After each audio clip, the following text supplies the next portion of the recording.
Endilikda Azon School bitiruvchilari 100% turli davlatlarning turli universitetlarida tahsil oladilar. Buni esa Azon School maktabi sizga kafolat beradi. Aynan hozirgi gaplarimga ota-onalar darhol quloqlariga bir boshqacha eshitilib, bu qaysi maktab ekan? Shunchalik 100% grant orqali, kerak bo'lsa 50% grant orqali universitetlarga kiradi. Azon School hamda bizning konsalting kompaniyamiz, ya'ni Consul.Rus tashkiloti bilan 3 hafta oldin shartnoma tuzishga qaramasdan biz bitiruvchilarning 50%ni chet el universitetlariga joylashga ulgurdik. Ya'ni hozirgi may oyi holati bo'yicha va qolgan 50% o'quvchilarni universitetlarga kirgizish, ya'ni chet el universitetlarga kirgizish keyingi 2 hafta ichida kutilmoqda. Va undan tashqari yana bitta yaxshi yangiliklardan bittasi shuki, biz xitoylik malakali pedagog, ya'ni o'qituvchilarni Azon Schoolga jalb qildik va u o'qituvchilar Azon School'dagi ham o'quvchilar, ham o'qituvchilar bilan tajriba almashishga ega bo'lishdi. Va biz ishonamizki, bu maktabda kelajakdagi rivojiga ancha hissa qo'shadi. O'quvchilarimiz mana talaba ham bo'lishdi, universitetga kirishdi. Lekin asosiy maqsad faqat shumi? Hurmatli ota-onalar, sizning farzandingiz nafaqat talaba, yetuk inson. Bu yetuk inson deganda uning tarbiyasi, bilimi har jabhadan 100% yetuk komil inson bo'lib yetishsa, unda maqsadga erishgan bo'lmaymizmi? Aynan shunday maqsadga erishishni xohlasangiz, bizning taqdimotimizni ko'ring va 12 millionlik bonusga ega bo'ling. Taqdimotni boshlashdan oldin avvalambor o'zimni tanishtirsam. Assalomu alaykum. Meni ismim Muhayyo Hikmatxonovna. Ta'lim sohasida 23 yillik tajribaga ega bo'lgan, mana shu Azon School maktabining ham asoschisi, ham rahbariman. Mana shu 23 yillik faoliyat davrimda 3000 dan ziyod ota-onalar bilan, 5000 dan ziyod o'quvchilar bilan va turli jamoalar bilan ishlaganman. Mana shu 3000 dan ortiq ota-onalar bilan ko'p muammolarga yechim topganmiz va o'zimga savol berganman. Nima uchun o'zim xohlagan maktabim bo'lish kerak emas? Mana shu savollarga yechim topgandan keyin Azon School maktabini tashkil etishga qaror qildim. Ko'pincha ota-onalardan shunday savollar keladi. Farzandim yaxshi o'qiyapti, lekin nimadir yetishmayapti. Aynan mana shu nimadir uchun Azon School maktabi izlandi va 5 ta asosiy fakt bilan o'z ishini, faoliyatini olib boradi. Ana endi hurmatli ota-onalar, mana shu 5 ta faktni siz bilan tahlil qilib chiqsak. Birinchisi, ta'limga faqatgina universitetga kerakli bo'lgan fanlarni o'qib, chegaralab olish. Bu muammo.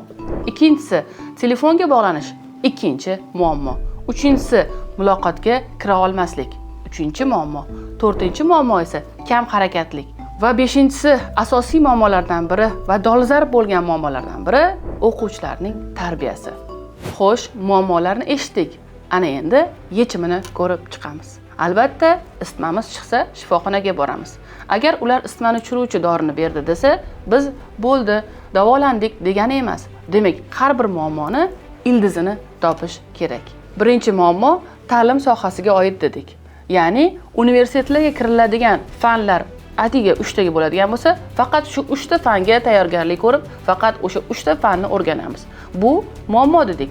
Ha, muammo. Agar farzandingiz geografiya, tarix, ona tili, adabiyot kabi fanlarni bilmasa, u tor doiradagi talaba bo'lib qoladi. Ya'ni keng fikrla olmaydi. Shuning uchun Azon School'da barcha fanlar o'z mutaxassislari tomonidan mukammal dars olib boriladi. Ikkinchi muammo muloqot.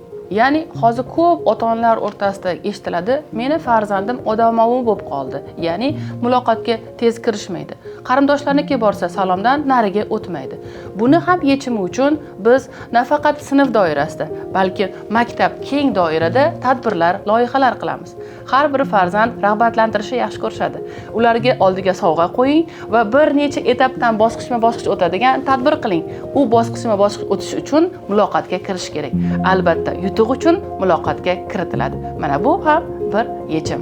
Uchinchi muammo kam harakatlik. Hurmatli ota-onalar, bir eslang yoshlik davrimizni. Doim yugurib yurgan, biror bir o'yinlar o'ynagan. O'yinlarning turi ham ko'p edi. Hozirgi yoshlar esa faqatgina telefon yoki televizor bilan bir joyda o'tirishadi. Bu esa katta muammo. Nima uchun deysizmi? Bola bir joyda o'tiraversa, unda agressiya, qayg'u ichida alanga otadi. Chunki farzandimiz o'zini agressiyasini portlash bilan chiqarish kerak. Bunga esa bizda sharoit bor. Katta maydonlarda 6 xil sport Buni sanab o'tamiz. Futbol, basketbol, voleybol, tennis, shaxmat va hattoki ot sportlari. 4-muammo juda ham dolzarb eshitilishi mumkin. Telefon. Ha, ota-onalar. Doim urishadigan, telefonni joyiga qo'yib qo'y, buni ko'rma, uni qilma degan sizdagi uyingizdagi ham muammo. Bunga oddiy yechim topildi. Demak, oddiy, mustahkam tartib. Maktabga kirganda telefondan umuman foydalanish mumkin emas. Kirganda telefonni qo'yamiz va uyga qaytayotganda telefonni olamiz. Mana shu oddiygina yechim bilan biz kifoyalandik. Yana bir dolzarb muammolardan biri bu tarbiya. Ko'pincha kattalardan hozirgi yoshlar tarbiyasiz, salom berishni bilmaydi degan gaplarni eshitib qolamiz. Buning ham yechimi topildi. Aynan Azon Schoolda 5 yillik tajribaga ega bo'lgan pedagoglar tomonidan tarbiyaga oid tizim yaratildi. Mana shu tizim orqali 400 dan ortiq o'quvchilar yangi kelayotgan o'quvchilarni o'zlari tarbiyalashadi. Siz ishonasizmi shunga? Mana shunday tarbiyali, bilimli o'quvchilar ortida kuchli kadrlar, jamoa bor. Kamida 5 yillik, 10 yillik tajribaga ega bo'lgan ustozlar bor. Mana shunday ustozlarning mehnati, izlanishlari orqali bizlarga ilm sohasida o'z muvaffaqiyatga erishgan turli vakil soha egalari, ya'ni ota-onalar aynan Azon Schoolni tanlashgan. 4 ta farzandimni shu maktabga ishonib topshirganmiz. Bu yerdagi talabchanliklar, mana shu ustozlarning o'ta talabchanligi, bu yerdagi muhit juda yaxshi sharoitli qilingan. Maktabda ota-ona va o'qituvchi orasida doimiy bog'liqlik bo'lib keldi shu vaqtgacha. Darslar juda ham a'lo darajada o'tiladi. Ustozlar bilan o'quvchilar o'rtasidagi munosabat juda ham samimiy. Shu farzandlarni shu maktabga berishimizda eng oliy maqsadimiz o'sha bolalarning zo'r, yaxshi bilim olishligi. Men juda ham qoniqdim bu maktabdan. Olayotgan ilmlaridan ham qoniqdim. Bir necha marta olimpiadada birinchi o'rinlarni oldi, bir necha marta sovrinlar oldi. Kelajak uchun eng yaxshi investitsiya bu ta'lim. Shuning uchun kelajagini o'ylagan holda 3 ta farzandimni shu maktabga berganman. Mana birinchisi hozir maktabni bitirib, Malayziyada universitetda grant asosida o'qimoqda. Bu yerga biz farzandlarimizni bemalol xotirjam jo'natamiz, chunki to'liq qo'riqlanadigan hudud, toza havo. Bu maktabga berganimizdan afsuslanmaymiz, chunki bizning qadriyatlarimizga to'g'ri keladigan maktab. Bemalol farzandlaringlarni beringlar, mana biza berdik. Mana bizning ota-onalarning fikrlari ham eshitdingiz. Bunday ota-onalar bizda juda ham ko'p, lekin vaqt kam, hammasini ham olib chiqa olmaymiz. Mana shunday ziyoli, ilmli ota-onalar aynan Azon Schoolni tanlashgan va ularning tanlovida aynan adashmaganliklarini isbotlash uchun biz doim izlanishda va harakatda bo'lamiz. Ana endi maktabni yaqindan tanishtirib o'taman. Maktabni hududi 1,5 gektardan ziyod. Aynan Toshkentdagi noyob maktablardan biri. Mana shunday katta maydonda 6 ta sport turi mavjud. Futbol deysizmi, basketbolmi, voleybolmi, tennismi, ot sportimi, hammasi mujassam. Hattoki kamonxona ham bor.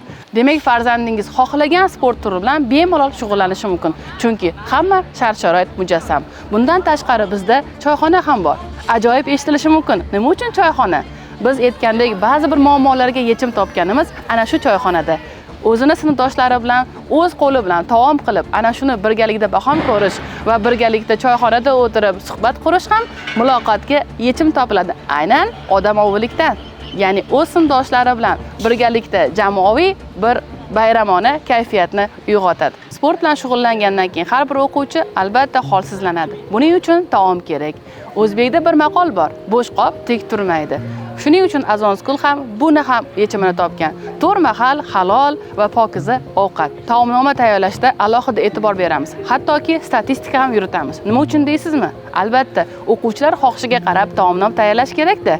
Ularga qanday ovqat yoqadi, nimalarni yaxshi ko'rishadi, shunga qarab va hattoki fasllarga qarab taomnomalar o'zgarib boradi. Ovqatlarimiz juda ham mazali. Ishonmasangiz, kelib yeb ko'ring. O'quvchilarimizni kam harakatlikdan harakatga tushirdik, ya'ni sport bilan shug'ullandik.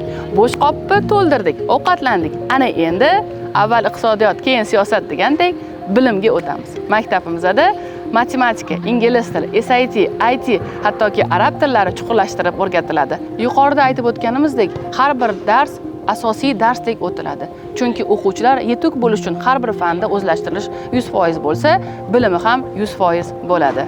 Bundan tashqari qizlarga alohida e'tibor bergan holatda tibbiyot fanlari va ayniqsa qizlar uchun bolalar massaji ham o'rgatib boriladi va ularga kelajakda bu asqotadi. Mana shu 5 yil davr mobaynida Azon School akademiya sifatida ta'lim berardi. Ya'ni faqat 5-11 sinflarga. Ana endi Azon Schoolda kichik akademiyaga ham start berildi. Endilikda Azon Schoolda boshlang'ich sinflar ham o'z faoliyatini ko'rsatadi. Har bir sinfdan faqatgina bittadan. Albatta ota-onalar taklifiga ko'ra bu xushxabar yoqadi, ammo yoqmaydigan xabarimiz ham bor. Aynan 1, 2, 3, 4 sinflar atigi faqat bittadan ochiladi xolos. Demak, joylar soni cheklangan, ulgurib qolishimiz kerak. Ana endi siz bilan yuqorida aytib o'tganimizdek 12 millionlik bonus haqida gaplashamiz. Mana shunday maktablar haqida ma'lumot olgandan keyin narxi qancha ekan degan savol tug'iladi albatta. Maktabimizning yillik to'lovi 52 million so'm. Ana endi biz bilan birinchi bog'langan 30 ta ota-ona uchun 12 million so'mlik chegirma qilib beriladi. Ya'ni sizlar endi 40 million to'lashingiz mumkin. Mana shunday chegirmalarni o'zimizning ota-onalar ham kutib o'tirishadi. Demak, shoshilish kerak. Joylar soni cheklangan. Biz bilan bog'lanish uchun quyidagi telefon raqamlariga qo'ng'iroq qiling yoki mana shu havola orqali ro'yxatdan o'ting, biz siz bilan bog'lanamiz. Ro'yxatdan o'tish uchun quyidagi amallarni bajaring. Ushbu video ostidagi Еще tugmasini bosing. Chiqqan havolani ustiga bosing va sizga qulay bo'lgan brauzerni tanlang. Anketani to'ldiring va oxirida Отправить tugmasini bosing. Agar sizda javobingiz qabul qilindi degan xabar chiqsa, demak siz muvaffaqiyatli ro'yxatdan o'tib, joyingizni band qilgansiz. Maktabimizda ko'rishguncha.